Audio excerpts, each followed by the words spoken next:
Hello everyone, this is John from Kanen Coffee. Today we have a Mazzer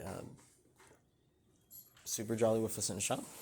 And I came in for routine maintenance, which is deep cleaning of the grind chamber, and also replacing both of the burr set, which is on the bottom and top of the grinder, and also just deep cleaning the machine.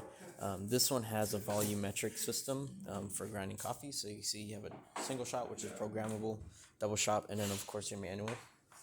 But just for testing purposes, we're gonna run manual just to kind of show it off. Now I put it really fine. As you can see, it's really fine coffee right now. Just to kind of show what it can do. This is probably a little too fine for espresso. You might want to dial it back, but of course that is up to the customer to do. Just because I don't know what machine they're using this on or what they're using it for. But just to show what it can do, this is really, really fine coffee. This is almost like powdered sugar at that point. And so yeah, and of course deep cleaning of the hopper. This is our personal hopper. It didn't come with one, so this is just for testing purposes. This is a more taller one. This is a shorter hopper also for these grinders.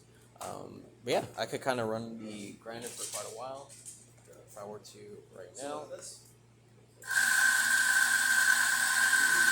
And again, it's really fine, so it is grinding really slow, but you are getting a super fine coffee out of it. Of course, the more you, or the coarser you put it, the more it'll run faster. So if we were to adjust it here, let's do by a few steps, get the rest of that coffee out.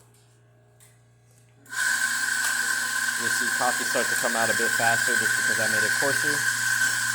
And again, it's up to the customer to figure out what grind setting it is. I'm just making sure that I get pretty close to what these grinders are usually for, which is espresso. And yeah, that's about it for this repair. If you like this video or any of our other repairs on our channel, leave a like, subscribe, and hit the bell. Thanks for watching.